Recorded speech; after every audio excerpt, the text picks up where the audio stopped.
Colleagues, I rise in opposition to this budget in trying to look at all of the numbers, trying to balance all of the requests and demands and needs. And yet, I would say, even though the Chairman of Ways and Means has outlined the cuts that were made, let's be very clear. These cuts are made to the increases from the executive branch. So that in fact, so that we all understand this clearly, if we took the base budget from the last administration, which is the budget that the new administration has to work on, if we took that amount and then we look at what the executive increased that, the cuts that are discussed are cuts to the increases. And this is what confuses a lot of people. And so when we talk about bare bones cuts and programs and individuals being cut off from services, it's really not a true and accurate picture. What we have talked about are cuts to the increases. We have not gone back, as every single mom, every family, every small business has had to do, and cut what they actually are expending. Their demands remain important, but they understand that they can't do it. And yet we in government, their elected representatives, have shown that we haven't done it either. We can talk euphemistically about all of the things that we have done to bring this budget in line. And as the good chairman of the Ways and Means did point out, we've gone through now 4 successive years of very difficult and challenging times. And the last administration was faced with a $2.1 billion deficit, a $1.2 billion deficit, and we managed to do that by a number of ways, not all of which were popular, and not all of which were painless, but we did that. We're looking at this new budget right now, and we're really not in balance, which is required by the end of the day, the end of the session. That's what has to happen. But most importantly, while the chairman says that everyone is now aware of our problems, I don't think that's quite accurate. I don't think everyone really is aware of the significance of the economic challenges facing us. We talk about other states and we deride other states for some of the things that they have done, but they don't have any other choices at this point. Their day of reckoning has come. They've run out of money, they've run out of borrowing power, they've run out of the ability even to take care of their core services. And while I certainly agree that's what we have to do, is take care of our core services, we have to keep our promises that we have made to all of our residents, including our public employees, we have to change our course. And there has been an absolute reluctance to do that. Our president has talked for 3 years now about hope and change, and this state remains the state with the least amount of changes, particularly in budgetary and fiscal policies. We are faced with a situation that demands, that requires, that we have the political backbone to change the culture of spending, taxation, and debt. And unfortunately, this budget, as proposed right now, and I understand we still have a lot of negotiating, this budget will not do that. I do not see signals from the House for a change, and I do not see the significant amount of changes that need to be done from our Senate budget. The Chair of Ways and Means said we cannot balance the budget by cuts alone. I would challenge that statement. We came up with an alternative budget last week. We introduced it, we detailed it, and it called for about $4 billion in cuts. No tax increases, no additional putting off of tax refunds or anything of that nature. Just straight looking at various programs and departments. And we do find that they are top-heavy. We do find that further significant cuts can be made. They're not made, however, because we have a legion of people that come down to our legislature or camp out here from January through May. They are very well educated, they are very well articulated, and they all have a particular and special point of view. They do not, however, recognize or represent the vast majority of people within our state who look to us and say, who speaks for us? Who is providing an alternative to more taxation, more spending? And I would challenge our body, and particularly when we go into our negotiations with the House, to really seriously look at this. How can we continue to do what we're doing year after year, borrowing, going further into debt, taxing the people more, and just barely, if that, balancing our budget? We're having a hard time closing out fiscal year 11, which ends in 3 months. And then fiscal 12 and 13 under this budget would just barely budget for those 2 years without providing for a change in plan and looking to the future. And this is not something new. It didn't just happen. It didn't happen with the stock market crash alone. It did not happen with the Japanese situation or the Middle East or anything else.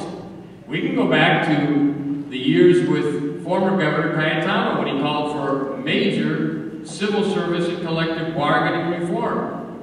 And yet we didn't do anything. We didn't change our policies. We added more benefits, more costs. That's why 70% of our budget is labor costs.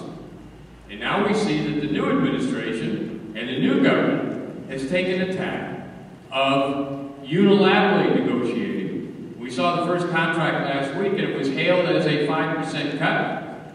When we looked at it in detail and specifically, it wasn't a cut at all, it's an increase. It gives more days off to one group of public workers, and even now designates them as most favored nation. So we have a nation within a nation. We're talking about sovereignty, but we already have a nation. It's called the HGEA. These are all additional costs, so we're not coming to grips with the idea of cutting significant costs.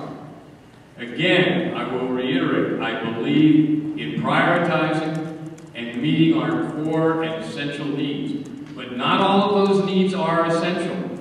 And just because a group of people or even individuals come before us and say, we demand this or we need this, it does not make it so. Sometimes you have to stand up and say no. That's the mark of true leadership. We know what will happen if we continue to go in the same direction. And we have not made a significant change here. And that's why I'm voting against the budget today. We've got to make a statement. We've got to do it at some time. This is the time. This is the place.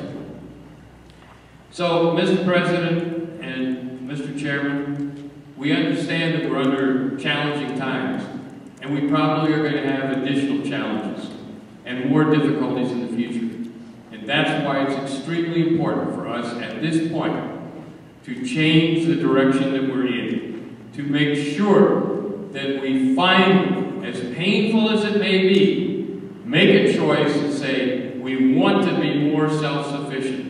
We talk about sustainability all the time in our legislative body, and we're very proud about many of the things that we've done in the initiatives. But if we can't have sustainability in our finances, and if our residents are not secure in their pensions, their incomes, their buying power, their standard of living, then in fact we do not have sustainability. So I would urge the members of this body to look very carefully at what we're doing and what we're saying, the message that we're saying to the public, the message that, well, change is good for other people, but not for us. We've got to have that change, and that change is now. Thank you, Mr. President. I think the words that have been said are very powerful. I can't disagree with very many of them. In full disclosure, when Senator Slom was here, I was already grown up and working. She has punctuated the point, however, that I tried to make earlier, that what we're going through now is not new, and it was not unknown, and didn't just suddenly appear. I remember the discussions back in the 70s and back in the 80s and back in the 90s. And we had ample opportunity to change our direction or do things differently, and we chose not to. We chose to continue living off the fruits of the labor of others. And one of the things that we didn't even talk about today, while we're talking about all these demands and all the increased numbers of people that need subsidies and help, we have not really talked about increasing supply. And that's what it should be all about. And I certainly concur with the good senator from Waimea, as I've said many times before, the fact that we tend to be Oahu-centric, that we tend to use the neighbor islands as our plantations and farm communities is just flat out wrong. But we're not in this legislative session doing anything to improve our business and investment climate. All we're talking about is how are we going to redistribute what we already have here? How can we borrow more? Now, to talk about capital investments, I think is important. You must have infrastructure. And we know our infrastructure is crumbling. It is terrible from the roads on up or on down, depending on how you want to look at it. But even when we talk about billions in CIP, what are we talking about? We're talking about more general obligation bonds, more debt service costs.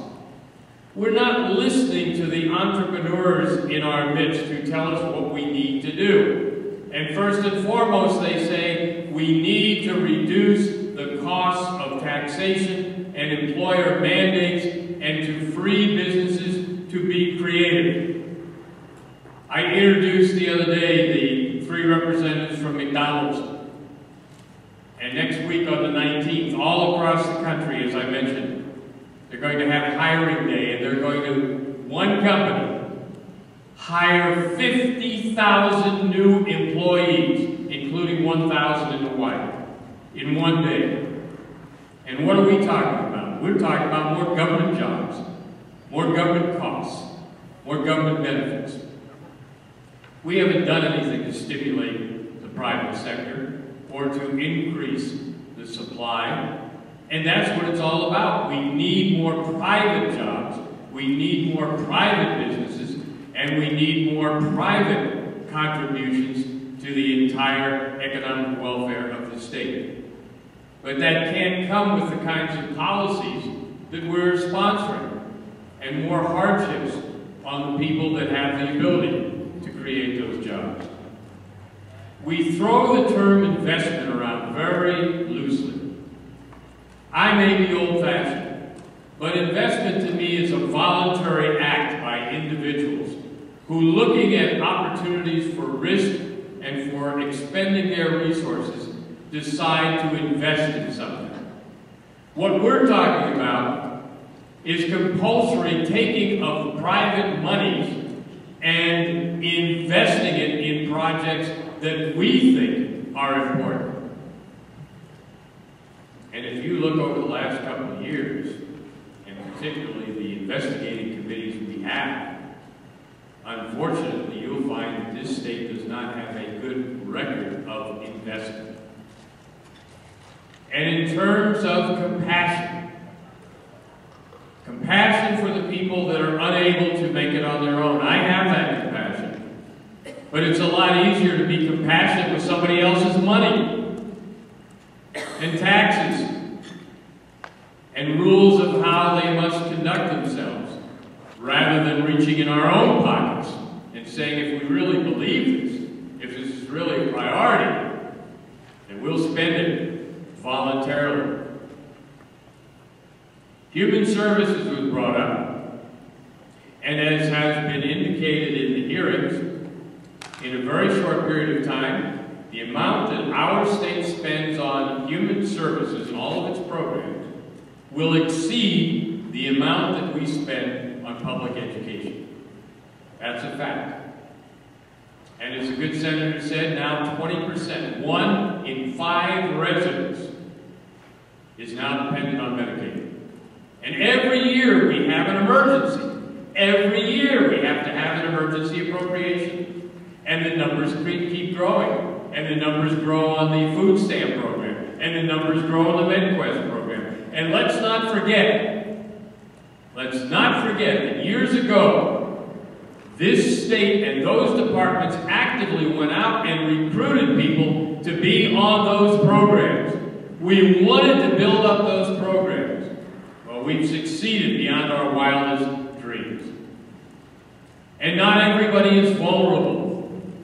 And not everybody cannot take care of themselves. And yet, we continue to talk about the growth, and we continue to tell the regular taxpayers that they're going to have to continue supporting other people and other programs.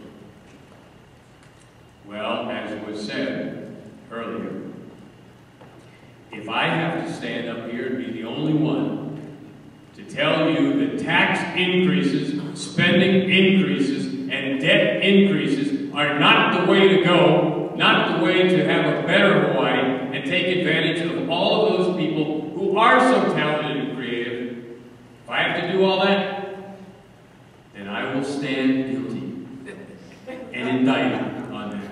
Because somebody's got to do it. Somebody's got to stand up for the people that are paying for other people and watching as money is not being well accounted for or transparent.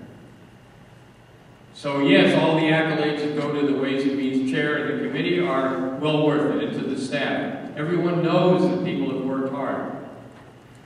But we're not in the right mindset for change. And we can't keep putting it off. We have to start now. Thank you.